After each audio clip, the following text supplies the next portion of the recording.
Bonjour à tous, je suis Vincent Pavanello, président de la Maison des Mandataires. Ravi de vous retrouver pour ce deuxième épisode de Rencontre un top développeur, un nouveau format que nous avons lancé il y a très peu de temps, qui, comme son nom l'indique, vous invite à rencontrer un manager, un développeur, peu importe le nom qu'on lui donne, en tout cas un mandataire immobilier qui a réussi au cours des dernières années à constituer une équipe importante, à l'animer de manière efficace et à obtenir des résultats. Ça vous rappelle sûrement une autre série que nous avions faite il y a un an qui s'appelait Rencontre avec un top vendeur, où là, le focus était davantage sur la production, le nombre de transactions que les mandataires faisaient par an, et on s'intéressait aux méthodes, aux techniques, à la façon dont ces top vendeurs interagissaient avec leurs clients et arrivaient à atteindre ces performances.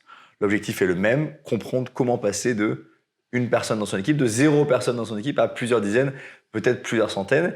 Et pour en parler, je suis ravi de retrouver Sébastien. Bonjour Sébastien. Salut Vincent. On s'est déjà vu une fois. Absolument. Et on s'est vu une fois dans le cadre de la première émission. Exactement. Puisque je tournais une émission avec Bruno Silva du réseau Efficity. Tu es aussi dans le réseau Efficity, dans le cadre de rencontre avec un top vendeur. Et Bruno nous avait expliqué dans tes bureaux à Lyon, dans vos bureaux à Lyon, comment il arrivait à faire 30, 40, parfois même 50 ventes par an.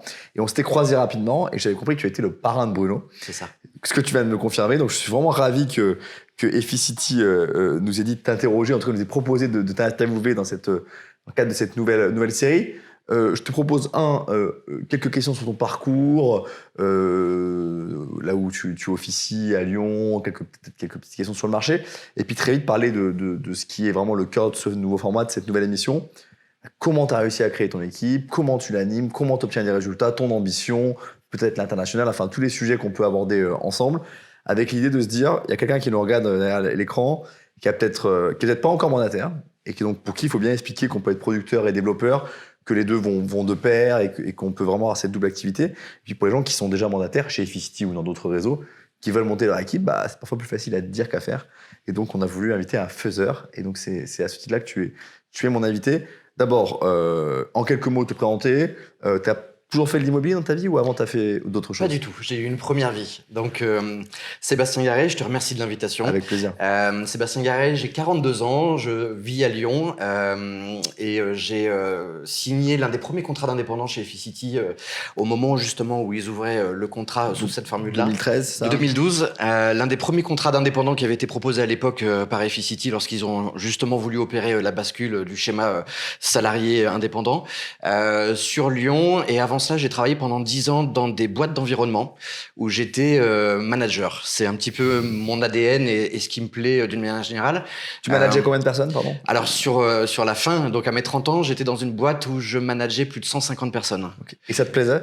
Et alors ça me plaisait énormément, le fait de travailler en équipe, de partager, de développer, de construire quelque chose, mais il y avait un côté frustrant dans le système salarié qui me déplaisait, où au final j'avais la sensation en tant que manager de jouer aux pompiers et de gérer du mécontentement d'une manière générale, avec des gens qui se jugeaient pas assez payés, des gens qui étaient pas contents de leur travail, etc. Donc je voyais pas le côté constructif, je passais mon temps à jouer aux pompiers et c'est ce qui d'ailleurs a amené une réflexion pour basculer sur des réseaux d'indépendants et devenir indépendant et l'histoire a montré d'ailleurs que j'ai fait le bon choix par rapport à tout ça. Je te le confirme, je ne peux pas dire le contraire. Pourquoi l'immobilier à ce moment-là? Parce qu'il y a plein de façons d'être indépendant. Exactement.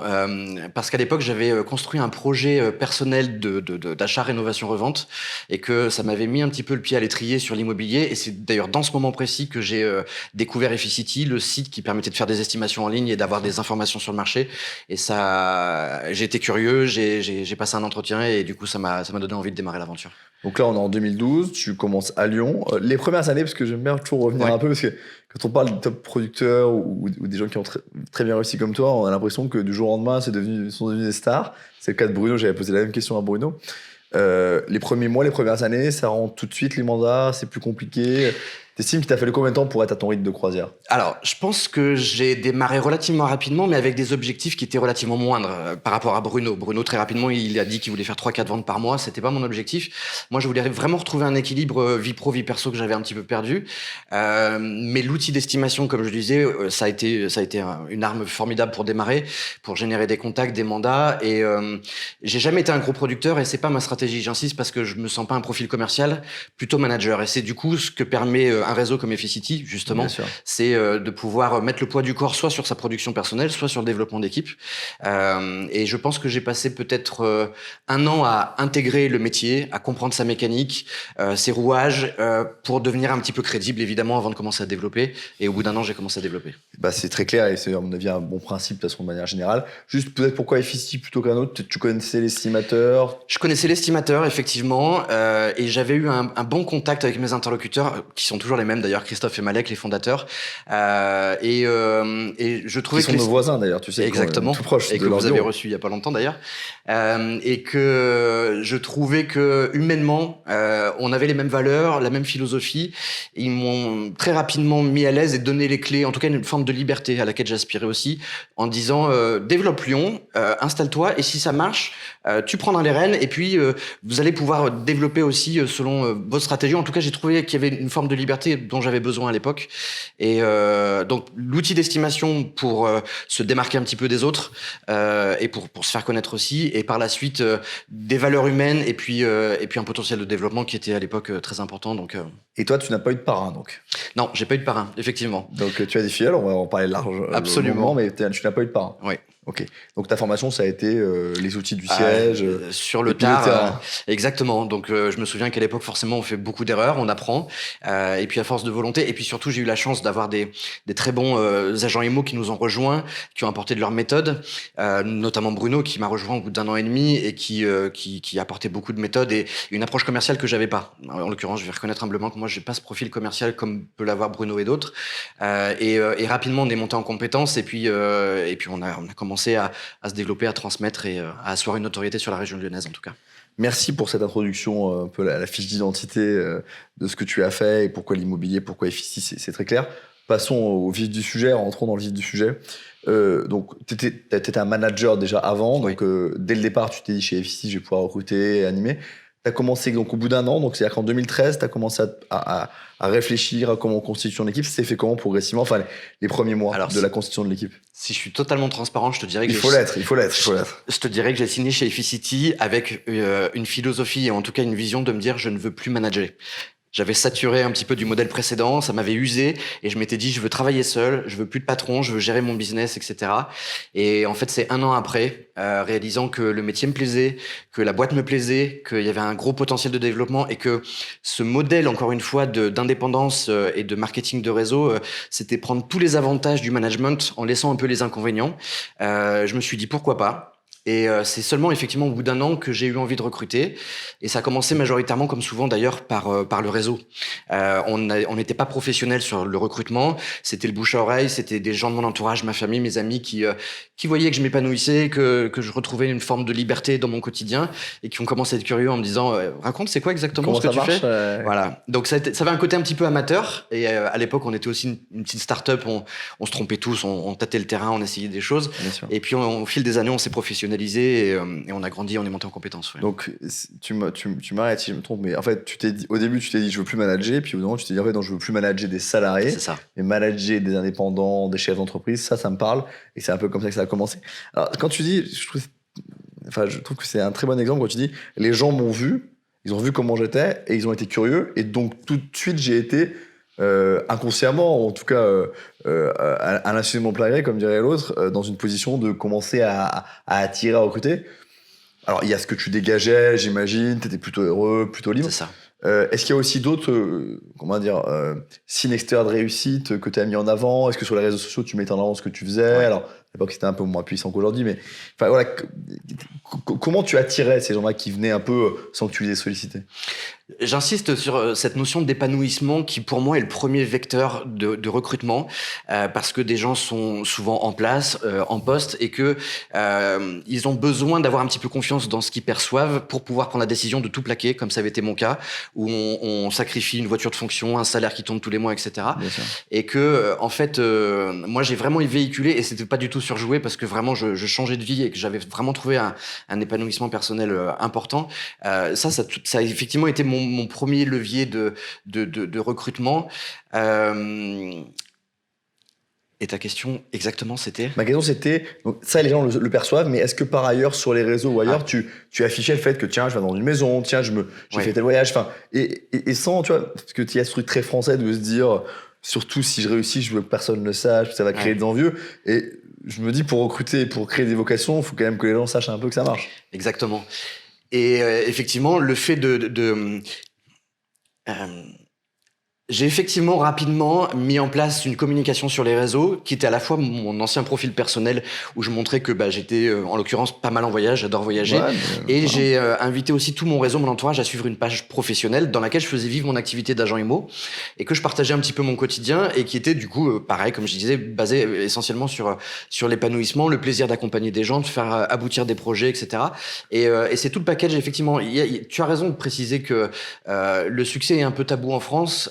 Il faut savoir le communiquer, évidemment, mais sans être trop pompeux ou présomptueux. Bien sûr.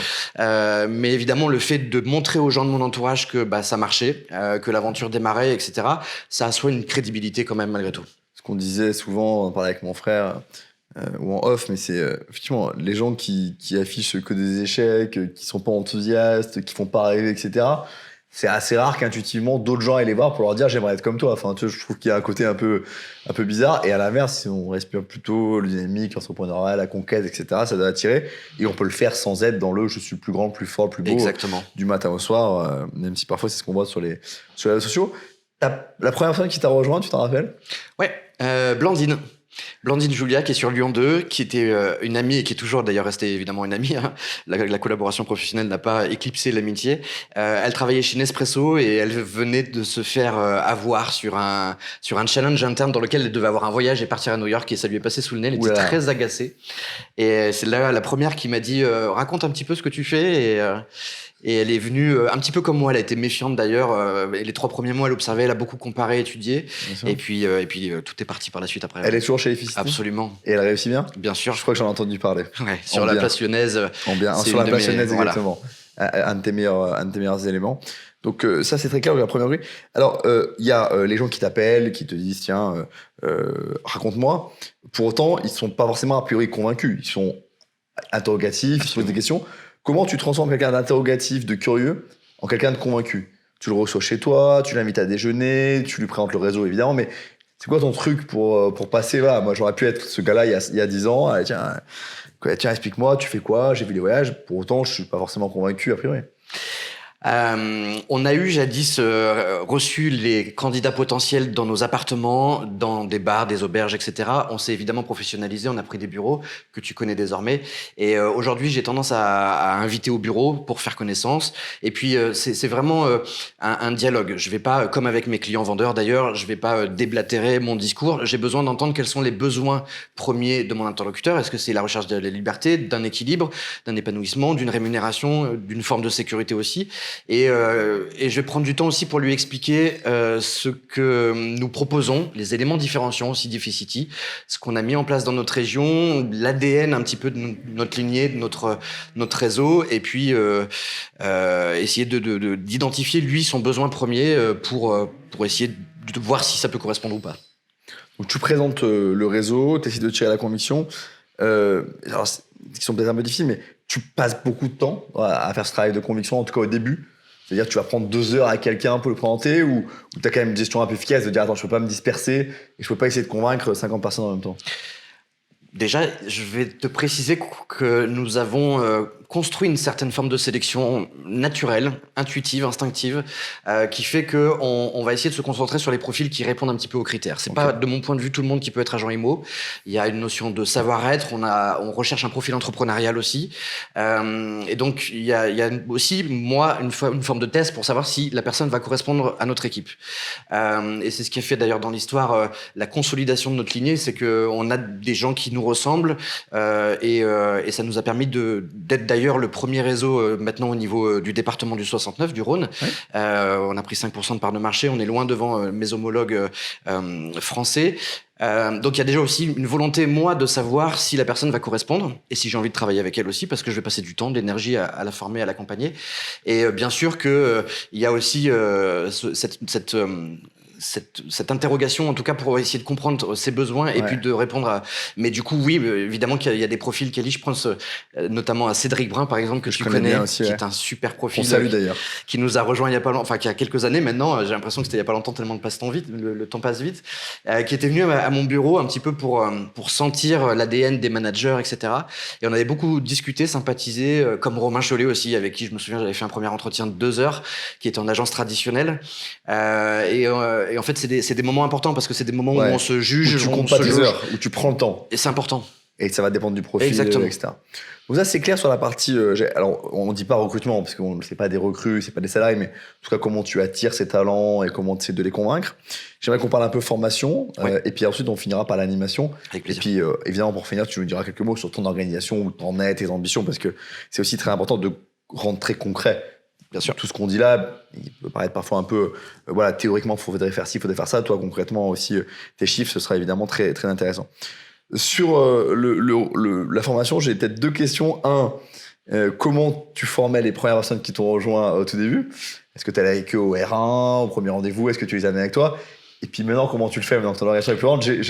C'est une bonne question. C'est peut-être pas tout à fait la même chose par définition. Exactement. Et ça a été justement l'objet d'un petit réajustement parce que n'importe quelle personne qui nous rejoint aujourd'hui va passer par le parcours de formation d'intégration, Deficity, le siège, voilà. Bien sûr. Et nous, on reprend la main après en local et puis on anime. Donc, on a mis en place un certain nombre de choses avec des masterclass, avec des gens du réseau compétents qui maîtrisent un sujet particulier, qui viennent le partager. Ça, on l'a fait. Je vais le refaire dans pas longtemps. C'est des choses qu'on propose en local.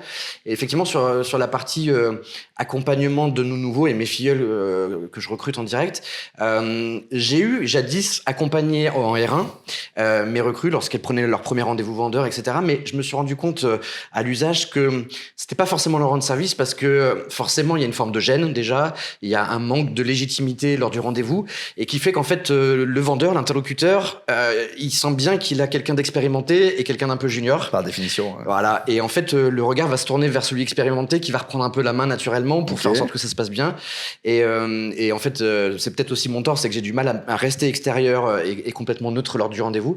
Donc désormais, en fait, plutôt que de tomber dans ce schéma-là, je prépare en amont le rendez-vous avec mon consultant. Très intéressant. On passe beaucoup de temps à identifier pourquoi, comment, sous quel délai, quel projet, etc. Les questions qui peuvent être posées, exactement. Un peu de cas pratique. Et puis après, va faire ton rendez-vous et puis on se débriefe après. Et si tu le réussis pas, écoute, c'est pas grave, il y en aura d'autres. Et puis à la limite, moi comme j'ai fait d'ailleurs, je me souviens à mon premier rendez-vous, je suis tombé sur quelqu'un de très procédurier et qui cherchait à me coincer pour sentir mon niveau de compétence. Et très rapidement, j'ai arrêté tout. J'ai dit non, écoutez, je vais être honnête avec vous, vous êtes ma première cliente, ma première prospect. Donc je ne maîtrise pas tout, loin de là. Mais il y a néanmoins un truc dont je peux vous assurer et que vous ne trouverez pas ailleurs, c'est que j'aurai une motivation sans faille parce que j'ai vraiment envie de réussir ma reconversion. Et tu as eu le mandat? Et j'ai eu l'exclu. Bon. Et c'était ma première vente. C'est une belle histoire. François, si elle nous entend, on est resté en contact et c'est une belle rencontre. Donc ça, c'est super intéressant. Toi, tu dis en fait, ça peut paraître une bonne idée d'accompagner, mais à bien y réfléchir, on met les gens dans une position délicate, ils s'émancipent pas, ils sont pas assez autonomes, donc mieux vaut bien préparer et bien débriefer plutôt qu'accompagner. En tout cas, ça a été ta... J'en parle beaucoup avec mes homologues managers. C'est pas tout le monde qui prône cette vision. C'est vrai, c'est ce que je te voilà. Et je préfère faire ça. Ça permet de monter plus vite en compétences et de mon point de vue, et puis de se confronter le plus rapidement possible en fait à l'exercice, la réalité du. Je suis face à face avec mon vendeur et qu'est-ce que je dois faire. Donc ça, c'est sur la partie, on va dire, formation. Donc c'est un mix de la formation Efficity plus que toi tu complètes, etc. Mais j'imagine qu'il y a une dialectique entre les deux. Sur la troisième partie animation, où je sais que vous avez beaucoup investi, à la fois dans les bureaux qui font partie, j'imagine, de cette dimension-là. Je rentre dans ton équipe demain en tant que Vincent, donc on s'est rencontrés, on a passé 2 heures, ça a bien matché. Mais ton organisation est très grande, tu nous en parleras, mais on a discuté ensemble et puis avec d'autres membres de l'équipe, j'ai fait la formation Efficity, j'ai préparé mon premier rendez-vous avec toi, on l'a débriefé, tout marche bien. Ok, je suis vraiment maintenant à Efficity, je commence à faire mes premiers rendez-vous, mes premières ventes. Allez, j'ai le droit à quoi comme service d'animation quand je suis dans l'équipe? C'est quoi l'offre d'animation? C'est quoi, à quoi je peux m'attendre? Évidemment, c'est une bonne question parce que c'est aujourd'hui mon rôle. Je fais toujours quelques ventes par-ci par-là, mais mon but premier, c'est de faire en sorte que n'importe quelle personne qui nous rejoint atteigne le plus vite possible un niveau de compétence correct, dispose aussi du même niveau d'information sur les rouages de la boîte que quelqu'un qui l'a depuis 3 ans. Ça a été très évolutif parce qu'on passe de 1 tout seul qui démarre à Lyon et aujourd'hui plus de 500 personnes. On est passé par plein d'étapes avec des formats de réunions, de plénières qui au début étaient ciblés sur les moins d'un an et puis finalement ça correspondait plus. Il y avait des profils qui étaient plus anciens et qui demandaient des nouvelles choses, etc. Donc aujourd'hui j'ai mis en place à titre personnel un certain nombre d'ateliers et d'événements, on va dire des rituels. Le premier c'est un booster club, c'est une visio qui a lieu tous les premiers jeudis de chaque mois, donc mensuel, où tout le monde est invité. Invite-moi un jour. Avec plaisir. Je vais dire Avec plaisir, mais du coup, il faudra que tu prennes la parole pour expliquer tes problématiques du moment, parce que j'en ai plein. Et ça, c'est quelque chose d'assez apprécié parce que c'est vraiment un moment où je commence par prendre la parole en expliquant les tendances du marché, les problématiques du moment, etc. Et après, tour de table pour que chacun parle et exprime ses difficultés, ses succès. Et ceux qui participent régulièrement témoignent majoritairement du fait que ça permet de monter en compétences, d'être au courant, etc. Donc j'ai ce rituel-là. Je fais également des vidéos désormais, comme vous aussi, pour animer mon réseau. Où tu te filmes toi ou tu donnes la parole alors, aussi à des gens? Jusqu'à la fin de l'année dernière, je me filmais moi. Je présentais les top performers, les 10 meilleurs vendeurs. Okay. Et pareil, l'actu du réseau, les nouveautés qu'on a mises en place, les tendances du marché, les problématiques, etc. Et j'ai voulu changer de format sur le conseil de messages dans mon équipe. Et désormais, je fais comme vous et je fais une interview. Okay. Et je mets en avant des consultants qu'on connaît moins, qui sont géographiquement plus éloignés, qui performent, qui pour certains ont rencontré des difficultés mais ont su les surmonter, etc. Et c'est aussi une forme d'animation, c'est de mettre en avant les réussites et d'être pas seulement Sébastien Guéret qui parle et qui communique au réseau. Donc la visio du jeudi, un jeudi par mois, du contenu vidéo, toi ou d'autres. Ouais. Le bureau, c'est un lieu où tout le monde peut venir? Exactement. On a pris, alors moi j'ai pris des bureaux dans le Nord lyonnais. Lyon, hein, c'est ça? Exactement. Ouais. Moi j'ai pris des bureaux, j'ai 200 mètres carrés sur le Nord lyonnais. Bruno, qui est un des gros piliers de l'équipe aussi, a pris sur Lyon Sud. J'ai Guillaume qui a pris Lyon Centre. Donc on a pas mal de bureaux qui sont à disposition. Les miens sont ouverts à tout le monde. Et c'est bien, ça permet aux gens de se rencontrer. Et c'est vraiment quelque chose qu'on a instauré et mis en place il y a 4 ou 5 ans. On n'avait pas les bureaux jusqu'à maintenant. Et aujourd'hui, ça crée une dynamique et une montée en compétences qui est plus rapide. Les gens partagent, se rencontrent, échangent. Et, tu fais un peu d'événementiel? Je fais souvent de l'événementiel. C'est d'ailleurs drôle parce que je trouve que mon métier a énormément changé. Oui. Entre être tout seul de mon côté et aujourd'hui organiser des événements pour 200 personnes. Là, en janvier, effectivement, j'ai loué un château dans l'Est lyonnais. J'ai fait venir Michael Aguilar. Ça a été une grande conférence. Bien sûr. Et j'essaye de faire un événement annuel on va dire formel, un petit peu descendant, sur les performances de l'équipe, sur le développement, tout ce qu'on a pu mettre en place, les bonnes pratiques, etc. Et puis par-ci par-là, j'ai plein d'événements non formels, on va dire. J'ai un pique-nique qui arrive en fin de printemps là, et plein de petites choses, des événements où on se réunit parce qu'on est bien fêtard aussi. Et j'imagine. On aime bien se réunir. Je connais le Lyonnais, moi-même qui suis stéphanois, je vous reconnais cette qualité. Il y a des gens qui viennent télétravailler à ces bureaux-là ou... Absolument, okay. Ouais. Y a même des gens qui viennent pour faire des ateliers de pige ensemble, parce que il y a ce que je propose moi à mon niveau, mais il y a ce que les managers aussi proposent, et on essaie de se compléter tous les uns des autres pour avoir une offre la plus large possible. On a pour habitude de dire chez Efficity que tout est proposé, rien n'est imposé, et aujourd'hui je peux te dire vraiment que on n'a jamais proposé autant de choses. Quelqu'un qui nous rejoint et qui a envie d'apprendre sur comment je fais des belles photos, comment je prends de l'exclusivité, comment j'améliore mon taux de transfo en rendez-vous, peu importe le sujet, il va trouver des choses par-ci par-là qui sont proposées. C'est clair. Pour finir un peu de chiffres, enfin rentrer dans le concret, c'est ce qui intéresse aussi les gens qui regardent ces vidéos à juste titre. Et puis une dernière question avec un conseil que je te demanderai aussi pour finir. D'abord, mais tu l'as dit un peu aujourd'hui, de la répartition de ton temps entre la production et le développement, c'est beaucoup plus de développement. Et d'animation. Quand je dis développement, c'est animation, management. L'animation prend beaucoup de temps. Alors pour l'anecdote, moi je suis resté longtemps à ne pas garder mes recrues en niveau 1 et à les confier à mes équipes pour consolider et pour surtout travailler au quotidien avec des gens qui avaient un petit peu la même problématique. Parce qu'il y a quelques années, je me suis rendu compte que j'avais des gros performeurs, des gros managers qui développaient et qui avaient des besoins propres à leur entreprise grandissante, qui n'avaient plus les mêmes besoins de formation qu'un nouveau peut avoir pour rentrer ses premiers mandats. Et du coup, je m'étais dit, et pendant longtemps ça a été mon leitmotiv, toutes les recrues que j'ai pu générer et signer durant ces années, je ne les garde pas en niveau 1, je les confie à mes niveaux 2, 3, 4, 5, peu importe.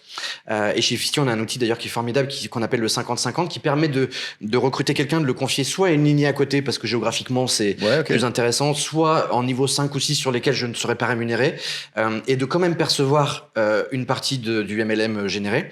Donc j'ai construit vraiment pendant quasiment 7 ans mon arborescence en travaillant systématiquement avec mes 8 niveaux 1 que j'ai fait monter en compétences. Donc tu n'as que 8 personnes sur ton niveau 1. J'avais. Jusqu'à il y a 2 ans, où j'ai jugé il y a 2 ans qu'ils étaient tous au top, compétents, en place, des Bruno, des Romain, des Blandine et d'autres, et que je pouvais retrouver de la bande passante pour m'amuser à reformer des nouveaux. Qu'il y avait de l'autonomie dans ton niveau 1. Exactement. Ouais, c'est vrai que Bruno, sans te faire offense, mais Bruno maintenant n'a plus besoin, et je ne peux pas Blandine ni Romain, mais je viens que là. Et donc tu t'es dit, je peux reconsacrer un peu de temps à des nouvelles recrues. Et donc tu as élargi ton niveau 1. Et je suis passé de 8 à 14, je crois. En 2 ans, j'ai recruté 6 nouvelles personnes, d'ailleurs géographiquement un peu éloignées, et je peux retrouver du temps pour aller les accompagner.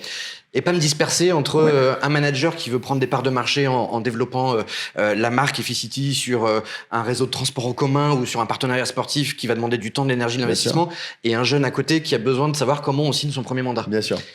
Alors je comprends, mais ça veut donc dire que quand on dit que sur son niveau 1, 10 personnes c'est le maximum, toi tu dis pour les former en même temps, oui, c'est à peu près le maximum.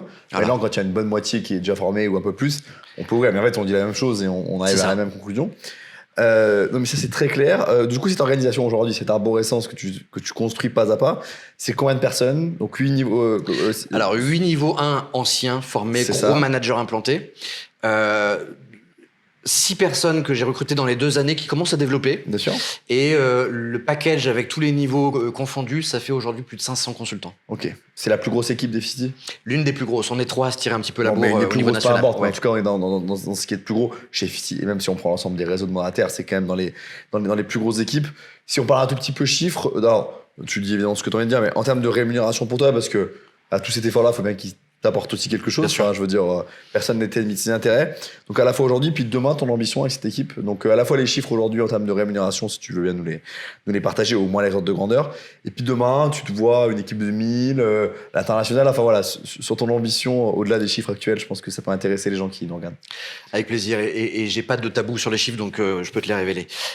C'est marrant parce que j'ai construit cette stratégie dont je viens de te parler en n'ayant pas comme objectif le MLM ou le chiffre d'affaires, etc. Mais c'était vraiment ce qui me paraissait le plus cohérent pour consolider dans la durée. Et pas avoir un château de cartes qui s'effrite à la moindre crise, au moindre coup de vent, etc. Et l'histoire a montré effectivement que autant ça peut vaciller à côté, que mon organisation est restée pérenne et a d'ailleurs un petit peu été copiée par la suite. Donc je suis convaincu que c'est la bonne stratégie. Plus de 500 consultants. L'année dernière, on a fait à nous tous un petit peu plus de 18 millions d'euros de chiffre d'affaires. Okay. Donc la somme des commissions de toutes les ventes faites par ces 500 personnes. Exactement. Et à titre personnel, l'année dernière, j'ai tutoyé les 250 000 euros de MLM. Donc on ne prend pas la production, on prend que le revenu de MLM. Exactement. C'est absolument massif. En tout cas, c'est bravo pour cette performance, c'est top. C'est le travail d'équipe et c'est une équipe derrière qui est costaude et qui investit aussi. C'est ton travail à toi quand même sur toutes ces années d'avoir construit ça. Et l'ambition?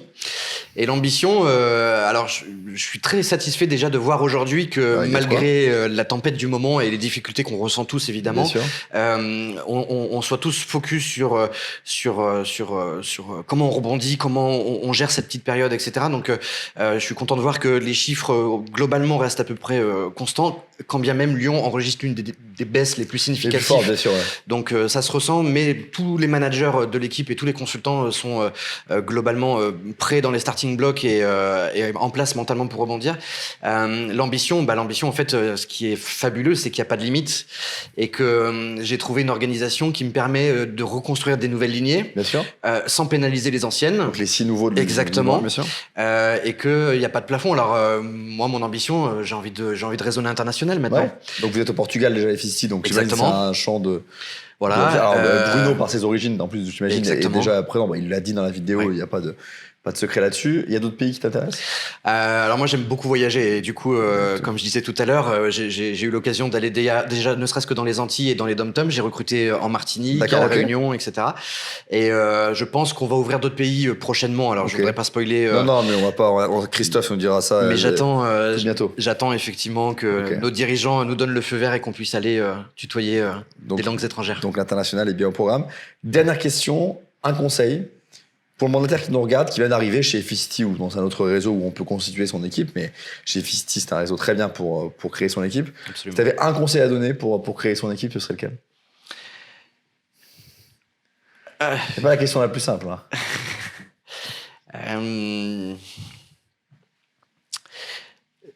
Je vais reprendre ce que je te disais déjà tout à l'heure, qui est pour moi déjà le fondement et le préambule fondamental, c'est que on soit soi-même épanoui et qu'on véhicule cette forme d'aboutissement professionnel. C'est le premier levier et j'ai pu constater d'ailleurs que certaines personnes dans mes équipes étaient en hésitation ou sur un profil un peu sécuritaire et craignaient. Elles n'ont pas réussi à développer parce qu'elles ne transmettaient pas justement cette sérénité et cette envie Pour convaincre, il faut être convaincu. Exactement, tu l'as bien formulé. Je pense que un conseil pour recruter... Être convaincu, en tout cas être confiant, et c'est déjà une bonne chose. En fait, moi je te dirais que c'est comme la prospection pour aller cibler sa zone de chalandise. Il faut que vous soyez vu et que vous soyez agent immobilier au quotidien en permanence. On va prendre un verre le soir, on rencontre des gens, on explique ce qu'on fait. On va chez le notaire, on rencontre d'autres clients, on va en réunion de copropriétaires, enfin peu importe. Chaque moment de vie est une opportunité de rencontrer et de changer la vie de quelqu'un. Donc il faut vraiment porter haut et fièrement ce statut d'entrepreneur et de développeur dans un réseau immobilier. Écoute, c'est assez proche du premier point sur le soyez convaincu, mais je résume ça. Soyez convaincu et soyez agent immobilier du matin au soir. Je trouve que c'est très bien dit, c'est une très bonne expression. Je te remercie beaucoup. Merci à toi. toi. Pour passer ensemble, je pense que tu as donné plein de tips et de conseils, et puis ton expérience peut inspirer, à mon avis, beaucoup de futurs développeurs managers chez Efficity ou ailleurs. Donc, encore une fois, merci pour ton partage, et puis on se voit très bientôt. Avec plaisir. Merci à toi. Au revoir. Merci. À bientôt.